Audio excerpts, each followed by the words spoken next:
നമ്മുടെ ചാനലിലേക്ക് എല്ലാവർക്കും സ്വാഗതം. നമ്മൾ ചെയ്യാൻ പോകുന്നത് പുട്ടിൻ്റെ കൂടെയും ഇടിയപ്പത്തിൻ്റെ കൂടെയൊക്കെ കഴിക്കാൻ പറ്റിയ കുറച്ച് ചാറോട് കൂടിയുള്ളൊരു ചിക്കൻ കറി കേട്ടോ. അതിനായിട്ട് ഞാൻ ആദ്യം കുറച്ച് വെളിച്ചെണ്ണ ചട്ടിയിലേക്ക് ഒഴിച്ചിട്ട് നമ്മളെടുത്ത് വെച്ചിരിക്കുന്ന ഒരു 3/4 കിലോ ചിക്കൻ ഉണ്ടാവും.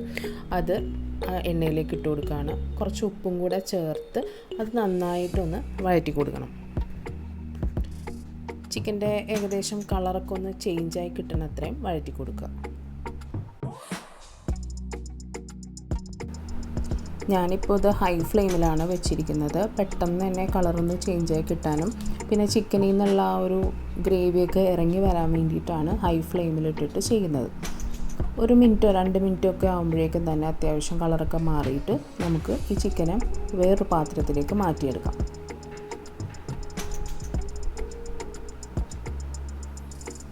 ഇനി അതേ പാത്രത്തിലേക്ക് ഒരു 2 സ്പൂൺ വെളിച്ചെണ്ണയും കൂടി ചേർത്ത് കൊടുക്കുക. അതിനുശേഷം നമ്മുടെ കയ്യിലുള്ള മസാല, അതായത് കറുവപ്പട്ട, ഗ്രാമ്പൂ, കുരുമുളക്, ബേ ലീഫ്, ഇതെല്ലാം ഏകദേശം ഒരു 2 സ്പൂണിൽ കൊള്ളുന്ന അത്രയും അളവിലുള്ള മസാല. ഒരുപാട് മസാലയൊന്നും ഇല്ലാത്ത നല്ല ടേസ്റ്റുള്ള ഒരു ചിക്കൻ കറിയാണിത്. അതുകൊണ്ട് വളരെ കുറച്ച് മസാല മാത്രം ഇട്ടു നമുക്കിത് റെഡിയാക്കിയെടുക്കാം. മസാലയുടെ പച്ചമണമൊക്കെ ഒന്ന് മാറിക്കഴിയുമ്പോൾ നമുക്കിതിലേക്ക് 2 സവാള നീളത്തിൽ അരിഞ്ഞത് ചേർത്ത് കൊടുക്കാം.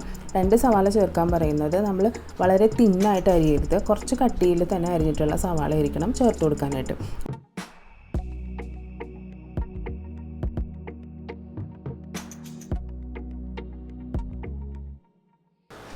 സവാളയുടെ കളറൊക്കെ ഒന്ന് മാറിയിട്ടുണ്ട്. ഈ സമയത്ത് നമുക്ക് ഇതിലേക്കൊരു 1.5 ടീസ്പൂണോളം ഇഞ്ചി ചതച്ചതും ഒരു 2 ടീസ്പൂണോളം വെളുത്തുള്ളിയും പിന്നെ ഒരു 5-6 പച്ചമുളക്, അതായത് ഒരു ടേബിൾ സ്പൂണോളം പച്ചമുളക്, എരിവൊക്കെ നിങ്ങളുടെ ഇഷ്ടത്തിന് മാറ്റി കൊടുക്കാം. എന്നിട്ട് നന്നായിട്ടൊന്ന് വഴറ്റി കൊടുക്കുക.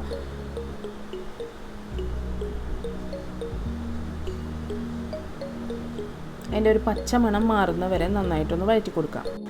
ഇതിലേക്ക് പൊടികൾ ചേർത്ത് കൊടുക്കാം. ഒരു 1/2 ടീസ്പൂണോളം മഞ്ഞൾപ്പൊടി, ഒരു 2 ടേബിൾ സ്പൂണോളം മുളക് പൊടി. അപ്പോൾ നിങ്ങൾക്ക് വേണമെന്നുണ്ടെങ്കിൽ 1 ടേബിൾ സ്പൂൺ കാശ്മീരിയും 1 ടേബിൾ സ്പൂൺ നല്ല മുളക് പൊടിയും ചേർക്കാം. ഞാനിപ്പോൾ 2 ടേബിൾ സ്പൂണും കാശ്മീരി മുളക് പൊടി ചേർത്തിട്ടുണ്ട്. പിന്നെ ഒരു 1.5 ടീസ്പൂണോളം മല്ലിപ്പൊടി, 1 ടീസ്പൂണോളം ഗരം മസാലയും ചേർത്തിട്ടുണ്ട്.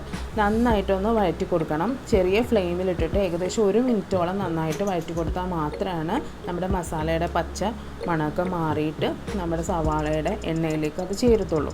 അപ്പോൾ നന്നായിട്ടത് മിക്സ് ചെയ്ത് നന്നായിട്ട് യോജിപ്പിച്ച് കൊടുക്കാം. ഇനി ഇതിലേക്ക് നമുക്കൊരു 2 പഴുത്ത തക്കാളി ചെറുതായി കൊത്തിയരിഞ്ഞതും കൂടെ ചേർത്ത് കൊടുക്കാം.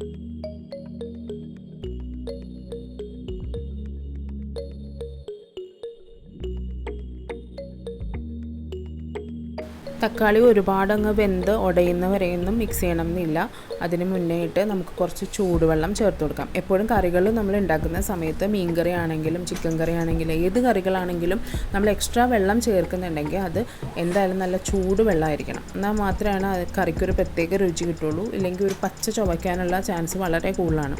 അപ്പോൾ തിളപ്പിച്ചാറ്റിയ വെള്ളം കൂടെ ഞാൻ അതിലേക്ക് ചേർത്ത് കൊടുത്ത് നമ്മൾ നേരത്തെ വേവിച്ച് വെച്ചിരിക്കുന്ന ചിക്കനും ചേർത്ത് നന്നായിട്ട് ഇളക്കി കൊടുക്കാം.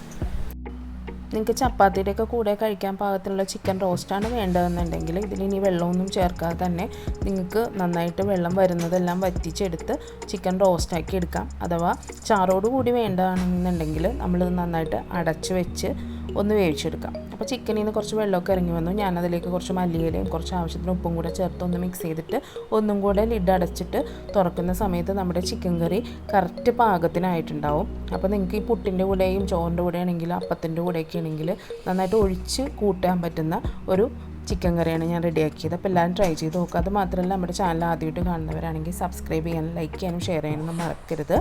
പുതിയ പുതിയ വീഡിയോസായിട്ട് വീണ്ടും കാണുന്നവരേക്കും എല്ലാവർക്കും താങ്ക്സ്. ബൈ.